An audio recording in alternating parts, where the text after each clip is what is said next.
You know how often you wake up in the morning and you don't know what you're doing with your life? You feel lost. You don't know your direction, your destiny, or your purpose in life. And the worst part is you don't know how to figure it out. You have no clue what you're doing, no way to educate yourself. Deep down you know that you're destined for more and that you should do more. You just don't know how. Today I'll go over 8 things that I wish I knew in my 20s. I wish somebody would have taught me, and in all honesty, this goes for everybody at every age. It doesn't matter. We can all benefit from it. They are life lessons that I've learned, and I wish I would have learned this in my 20s. They are numbered, but they are not in any real order of priority. Number 1, develop meaningful relationships. Relationships are the emergency fund for your life. In your 20s, you should pour into relationships that add value to your life and theirs. This includes your family, friends, church community, or pickup basketball league. Anyone and everyone who brings a positive influence and supports your life, and vice versa.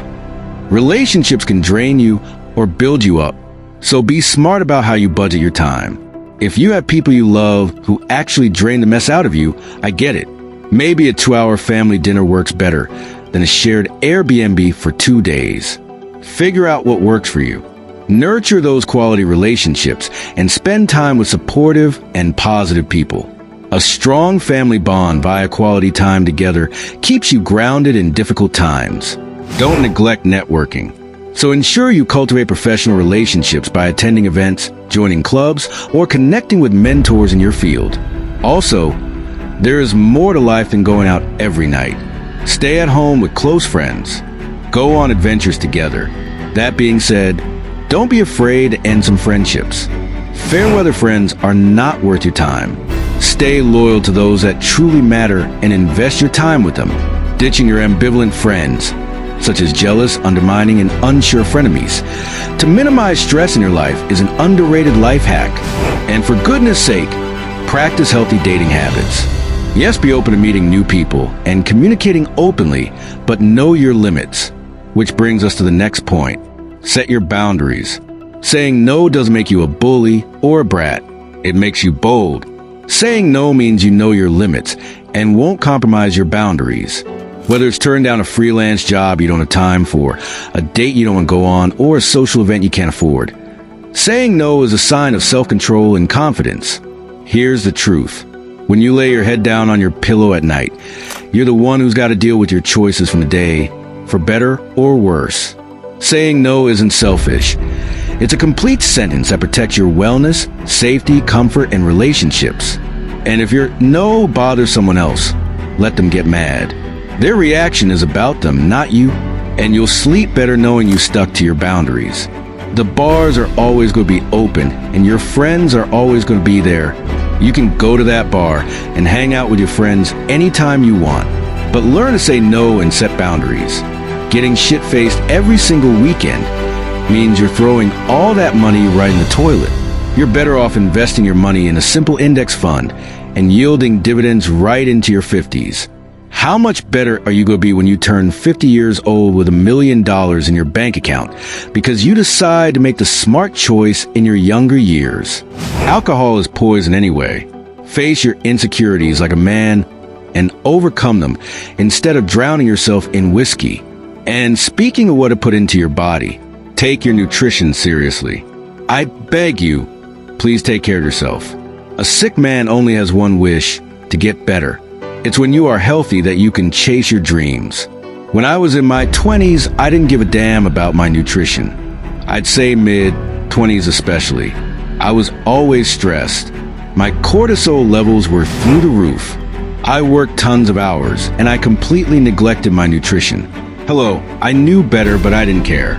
Because I thought, hey, I'm in my 20s, I'm indestructible. Now I know the importance of proper nutrition. I understand its importance. It would have saved me years of depression, anxiety, and weight gain. I could have maintained the physique that I once had when in my younger years. It would have saved me years of mental anguish. We should all pay attention to our nutrition. Without it, you don't have anything. Number 4, take risks.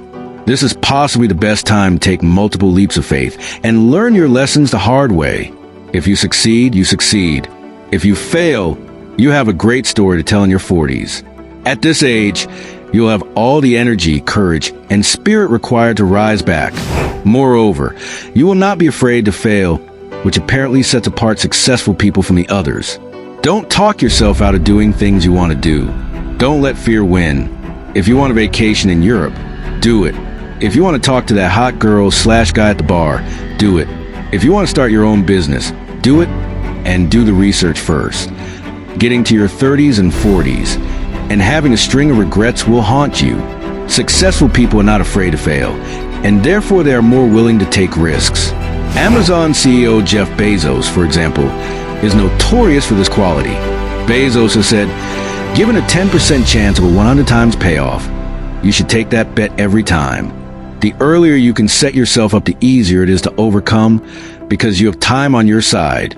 Say you go start a business and it fails, you can still recover from that. Move back with your parents and re-strategize. But as you get older, you can't really move back in with your parents again. They might have passed away. So as you get older, it's harder to recover from those potential risks. You don't have the compound interest again because you don't have the time anymore. When you're in your 20s and you first move out of house, it's going to be a lot easier when everything goes south to go back to mom and dad.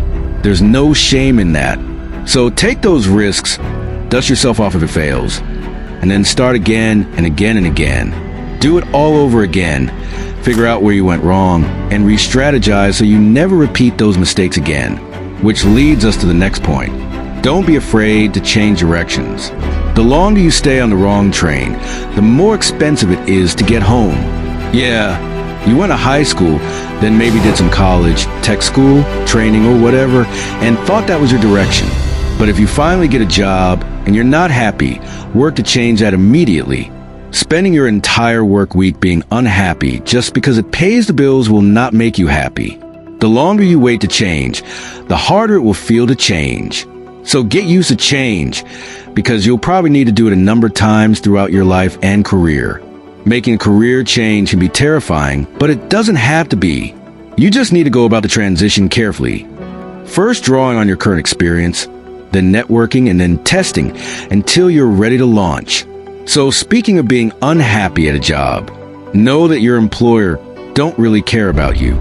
It's nothing personal. It's just business. They only care and are willing to pay you just enough so that you don't leave. They keep you productive to the point where you feel comfortable and feel like you can't leave. You feel stuck and trapped. Say to yourself, no more. When I was about 25 years old, I put everything on the back burner, and I sacrificed my physical mind, body, and health for a boss. I sacrificed everything for an employer that couldn't care less about me. I hurt my back. I herniated 3 discs in my lower back. At that point, I learned that I was replaceable. I was expendable. I was not as important as I think I was. I was a liability to myself. Over the last 20 years, I've re-injured my back several times. I could hardly walk and couldn't stand up straight. And where's my employer from years ago? You think they care about me or about my back hurting me years later? They don't care. It means absolutely nothing to them, and now my current employer and I are left with the result after I gave everything I had to that employer. I will never do it again. Your health is the most important thing. It's all you got. You are all you've got. So my next point is invest wisely in your future. Invest your money wisely in your future. Investing in the stock market. Buy that rental property and house hack. House hacking means you buy a fourplex and you live in one of them and rent the other 3. That way, you come up with enough down payment. You won't have to worry about paying the entire mortgage yourself. If you do that before you get into a relationship, it's going to make life a lot easier. You don't want your wife to have to live in an apartment complex if you can afford it. You don't want your kid to grow up in an apartment complex if you can afford it. I've lived in them, but it just makes life that much easier when you avoid that situation if you're able to do it before you settle down and you start getting serious about establishing a marriage and a future. Your future self will thank you for it. That rental property is going to make you money in every way. It'll appreciate, and somebody else is going to pay it down for you while you're living there. With that, you can invest even more money into your future, into more real estate, put more money in the stock market, and take care of your future. With house hacking, you're able to become extremely wealthy off of virtually nothing. You will never have to worry about money for the rest of your life because in your early 20s, you got started and did everything the right way. Believe me, I wish I knew this in my 20s. I would be miles ahead of where I'm at the moment. So take action now and don't make the same mistake I did. To the last point, travel and explore. Take opportunities to travel, whether locally or internationally. Exposure to new cultures and experiences can broaden your perspective and inspire creativity. A lot of people don't travel because they're worried about the cost. And yes, you should make sure your cash flow can fund your trip before you book anything. But if you can afford it without relying on credit cards, traveling is an amazing way to become a more well-rounded person. You'll learn about how other people live and how the world works in ways you wouldn't from a book or documentary. And if you don't have kids, now is definitely the time to do it. The bigger picture in all of these is that when you do have kids, you will know that life is all about establishing a good life for the children you brought into this earth. Life is about taking care of your family, giving and generosity. That's how you become grateful for life. That's how you give back to humanity and fulfill your purpose on earth. Our biggest purpose is helping our fellow man. Learning and understanding that our destiny is to provide value to those around us and make life easier for anyone who comes in contact with us.